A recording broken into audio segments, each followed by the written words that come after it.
झारखंड के कई नेता और मंत्री सक्रिय राजनीति में रहते हुए अपनी अगली पीढ़ी को राजनीति में स्थापित करने में लगे हुए हैं। उन्होंने खुद चुनावी मैदान में न उतरकर अगली पीढ़ी यानी कि पुत्र पुत्री और बहू को आगे किया।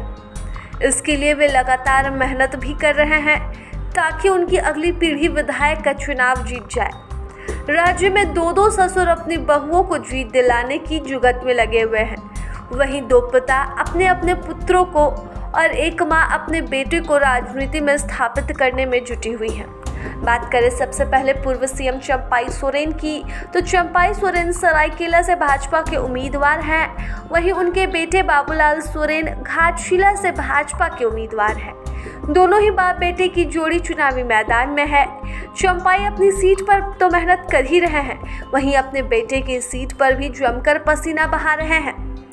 शिकारीपाड़ा के विधायक नलिन सोरेन अब दुमका के सांसद बन गए हैं। अब उनकी जगह उनका बेटा आलोक सोरेन शिकारीपाड़ा से झामुमो का प्रत्याशी है। नलिन उनके लिए दिन रात एक किए हुए हैं। क्षेत्र में जोर शोर से प्रचार कर उनके लिए वोट अपील कर रहे हैं ताकि उनके बाद उनकी विरासत उनका बेटा संभाले। वहीं मनोहरपुर विधानसभा क्षेत्र की विधायक जोबा माझी अब सिंहभूम की सांसद बन गई है। उनकी जगह झारखंड मुक्ति मोर्चा ने उनके बेटे जगत माझी को मनोहरपुर से उतारा है। जोबा माझी अपने बेटे मनोहर के लिए लगातार संपर्क अभियान चला रही है और एड़ी चोटी एक कर अपने बेटे को जीत दिलवाने में लगी हुई है। वहीं बात करें ससुर और बहू की जोड़ी की, तो झारखंड के पूर्व मुख्यमंत्री और वर्तमान में ओडिशा के राज्यपाल रघुवर दास की बहू पूर्णिमा दास साहू जमशेदपुर पूर्वी सीट से इस बार चुनाव लड़ रही है। यह रघुवर दास की पारंपरिक सीट हुआ करती थी, लेकिन इस बार बीजेपी के सामने चुनौती थी कि रघुवर दास के बाद अब इस सीट की जिम्मेदारी किसे दी जाए।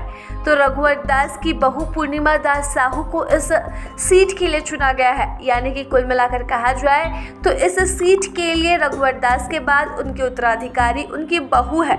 वहीं उद्योग मंत्री सत्यानंद भोक्ता ने चतरा से अपनी बहू रश्मि प्रकाश को चुनावी मैदान में उतारा है। अब रश्मि प्रकाश राजद के टिकट पर चुनाव लड़ रही हैं। उनके लिए खुद सत्यानंद भोक्ता जनसंपर्क अभियान चला रहे हैं और जीत की कवायद में जुटे हुए हैं। प्रभातखबर.com, विश्वास वही, रफ्तार नहीं।